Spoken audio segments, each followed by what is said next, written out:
ओम शांति। आज हम 26 अप्रैल 82 की अव्यक्तवाणी सुनते हैं। आज की वाणी का सार है, बाप दादा के दिल तख्त नशीन बनने का सर्व को समान अधिकार। बाप दादा बोले, आज ज्ञान गंगाओं और ज्ञान सागर का मिलन मेला है।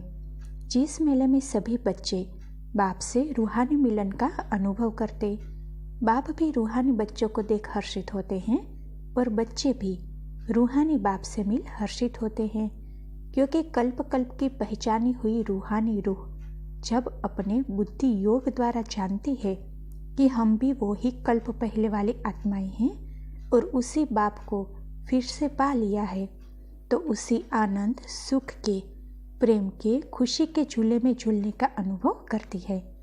ऐसा अनुभव कल्प पहले वाले बच्चे फिर से कर रहे हैं। वो ही पुरानी पहचान फिर से स्मृति में आ गई है।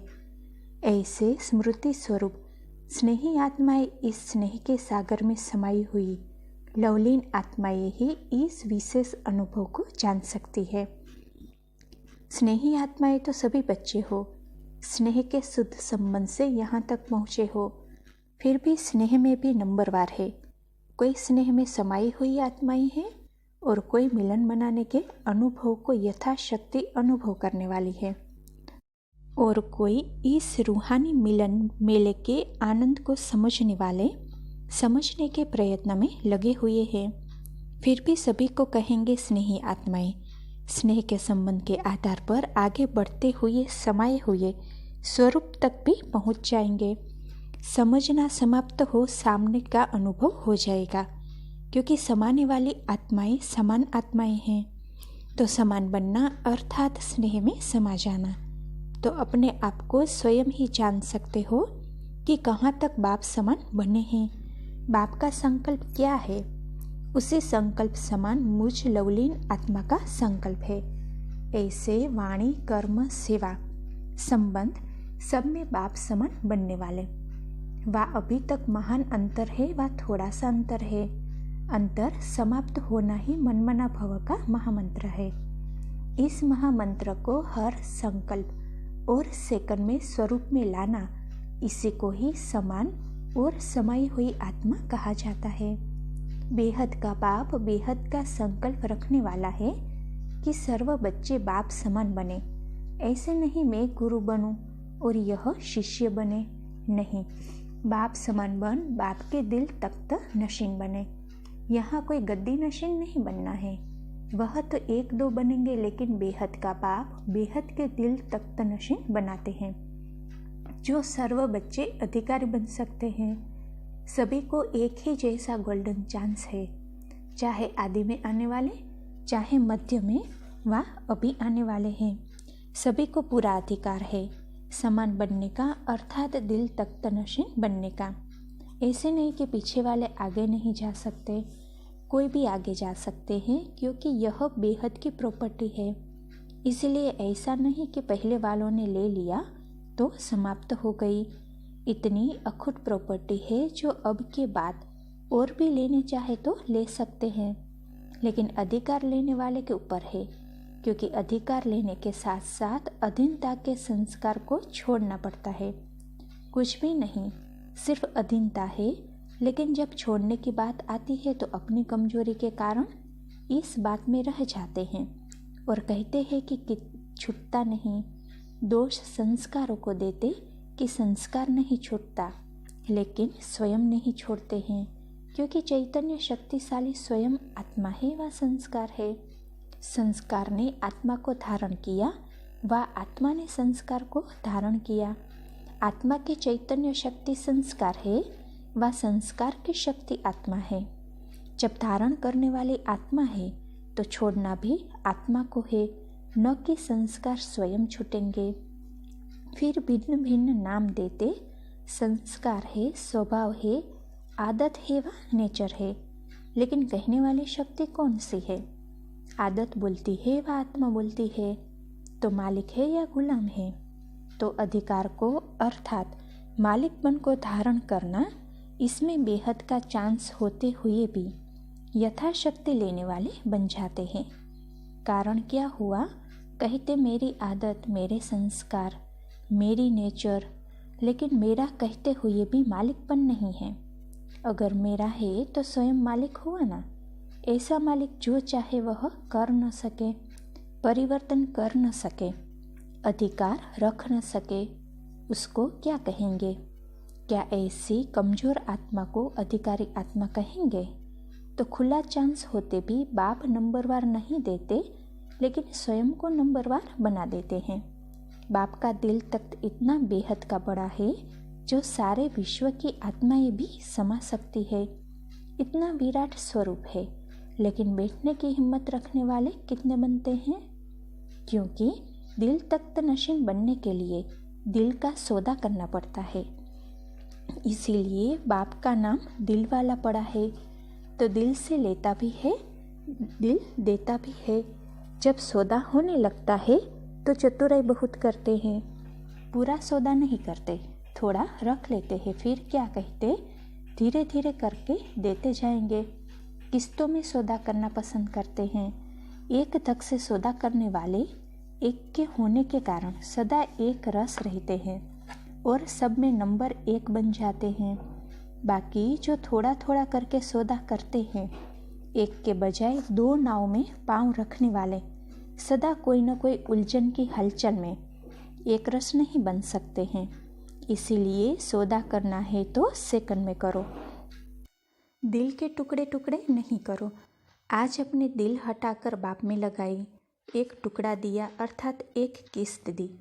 फिर कल संबंधियों से दिल हटाकर बाप को दी, दूसरी किस्त दी, दूसरा टुकड़ा दिया। इससे क्या होगा? बाप की प्रॉपर्टी के अधिकार में भी टुकड़े के हकदार बनेंगे। प्राप्ति के अनुभव में सर्व अनुभूतियों के अनुभव को पा नहीं सकेंगे। थोड़ा थोड़ा अनुभव किया, इससे सदा संपन्न, सदा संतुष्ट नहीं होंगे।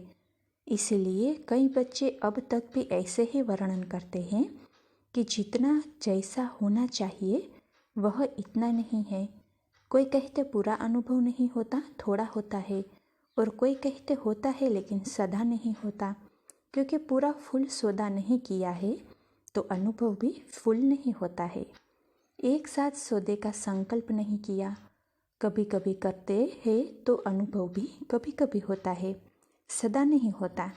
वैसे तो सौदा है कितना श्रेष्ठ प्राप्ति वाला, भटकी हुई दिल देना और दिलाराम बाप के दिल तख्त पर आराम से अधिकार पाना। फिर भी सौदा करने की हिम्मत नहीं, जानते भी है, कहते भी है, लेकिन फिर भी हिम्मतहीन भाग्य पा नहीं सकते। है तो सस्ता सौदा ना, या मुश्किल लगता है? कहने में सब कहते हैं कि सस्ता है, जब करने लगते हैं तो मुश्किल बना देते हैं। वास्तव में तो देना देना नहीं है। लोहा दे करके हीरा लेना, तो यह देना हुआ या लेना हुआ? तो लेने की भी हिम्मत नहीं है क्या? इसीलिए कहा कि बेहद का बाप देता सबको एक जैसा है, लेकिन लेने वाले खुला चांस होते भी नंबरवार बन जाते हैं। चांस लेने चाहो तो ले लो, फिर यह उल्हना भी कोई नहीं सुनेगा कि मैं कर सकता था, लेकिन यह कारण हुआ, पहले आता तो आगे आ जाता था। यह परिस्थितियाँ नहीं होती तो आगे चला जाता था। यह उल्हने स्वयं के कमजोरी की बातें हैं। स्वस्थिति के आगे परिस्थिति कुछ कर नहीं सकती। विघ्न विनाशक आत्माओं के आगे विघ्न पुरुषार्थ में रुकावट डाल नहीं सकता। समय के हिसाब से, रफ्तार का हिसाब नहीं। 2 साल वाला आगे जा सकता है, 2 मास वाला नहीं जा सकता, यह हिसाब नहीं। यहाँ तो सेकंड का सौदा है। 2 मास तो कितना बड़ा है, लेकिन जब से आए तब से तीव्र पुरुषार्थी है, तो सदा तीव्र पुरुषार्थी वाले कोई अलबेली आत्माओं से आगे जा सकते हैं। इसीलिए वर्तमान समय को और मास्टर सर्वशक्तिवान आत्माओं को यह वरदान है, जो अपने लिए चाहो, जितना आगे बढ़ना चाहो, जितना अधिकारी बनने चाहो, उतना सहज बन सकते हो, क्योंकि वरदानी समय है। वरदानी बाप की वरदानी आत्माएं हो। समझा? वरदानी बनना है तो अभी बनो, फिर वरदान का समय समाप्त हो जाएगा, फिर मेहनत से भी कुछ पा नहीं सकेंगे। इसीलिए जो पाना है अभी पालो, जो करना है अभी कर लो। सोचो नहीं, लेकिन जो करना है वह दृढ़ संकल्प से कर लो और सफलता पालो। अच्छा, ऐसे सदा सर्व अधिकारी, सेकंड में सौदा करने वाले, अर्थात जो सोचा वह किया, ऐसे सदा हिम्मतवान श्रेष्ठ आत्माएं सदा मालिक मन परिवर्तन की शक्ति द्वारा कमजोरियों को मिटाने वाले, जो श्रेष्ठ कर्म करना चाहे वह करने वाले, ऐसे मास्टर सर्वशक्तिवान दिल तख्त नशीन अधिकारी बच्चों को बाप दादा का याद प्यार और नमस्ते। टीचर्स के साथ मुलाकात है। अपने को सदा सेवाधारी समझकर सेवा पर उपस्थित रहते हो ना। सेवा की सफलता का आधार सेवाधारी के लिए विशेष क्या है जानते हो? सेवाधारी सदा यही चाहते हैं कि सफलता हो, लेकिन सफल होने का आधार क्या है? आजकल विशेष किस बात पर अटेंशन दिला रहे हैं? तो किसी ने कहा त्याग पर, तो बाबा कहा बिना त्याग और तपस्या के सफलता नहीं। तो सेवाधारी अर्थात त्याग मूर्त और तपस्वी मूर्त। तपस्या क्या करना है? एक बाप दूसरा न कोई, यह है हर समय की तपस्या। और त्याग कौन सा है?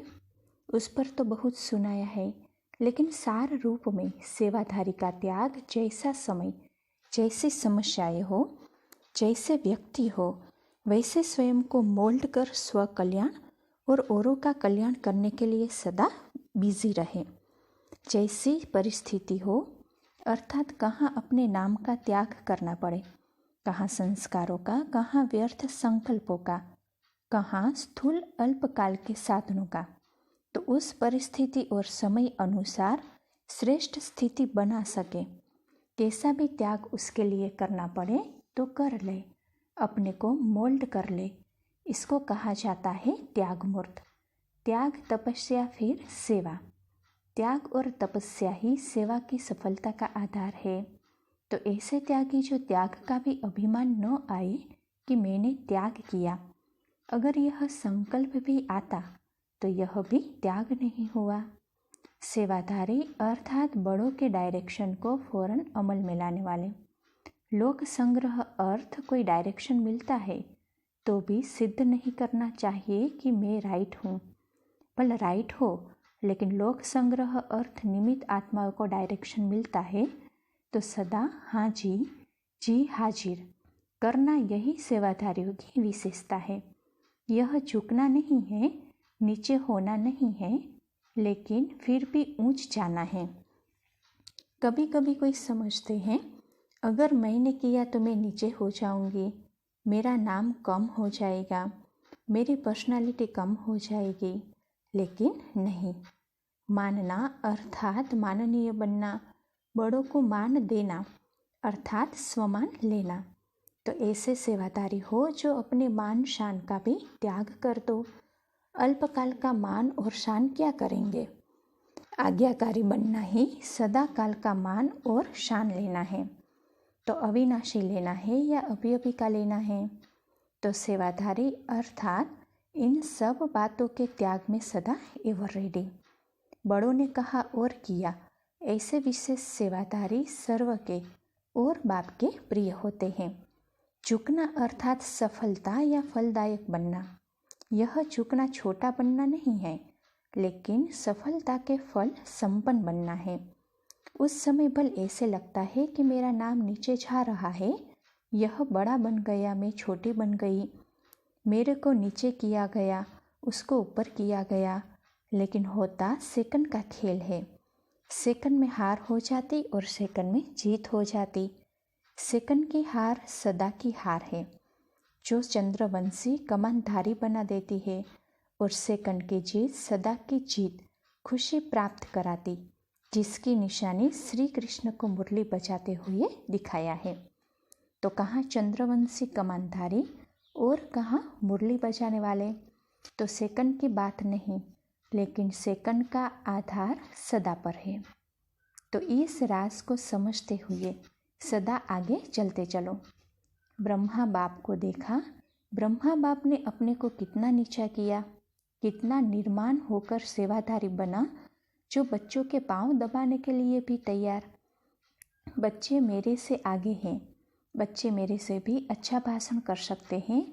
पहले मैं नहीं कहा, आगे बच्चे, पहले बच्चे, बड़े बच्चे कहा। तो स्वयं को नीचा करना, नीचे नहीं होना है, ऊंचा जाना है। तो इसको कहा जाता है सच्चे नंबर 1 योग्य सेवाधारी। लक्ष्य तो सभी का ऐसा ही है ना। गुजरात से बहुत सेवाधारी निकले हैं, लेकिन गुजरात की नदियाँ गुजरात में ही बह रही है। गुजरात कल्याणकारी नहीं, विश्व कल्याणकारी बनो। सदा एवर रेडी रहो। आज कोई भी डायरेक्शन मिले, बोलो हाँ जी। क्या होगा, कैसे होगा, ट्रस्टी को क्या, कैसे का क्या सोचना। अपनी ऑफर सदा करो तो सदा उपराम रहेंगे। लगाव झुकाव से किनारा हो जाएगा। आज यहाँ है, कल कहाँ भी चले जाए तो उपराम हो जाए। अगर समझते यहाँ ही रहना है तो फिर थोड़ा बनना है यह रहेगा। आज यहाँ कल वहाँ। पंछी है आज एक डाल पर, कल दूसरी डाल पर, तो स्थिति उपराम रहेगी। तो मन की स्थिति सदा उपराम चाहिए। चाहे कहाँ 20 वर्ष भी रहो, लेकिन स्वयं सदा एवर रेडी। ऐसे नहीं सोचो कि कैसे होगा। इसको कहा जाता है महात्यागी। अच्छा, ओम शांति।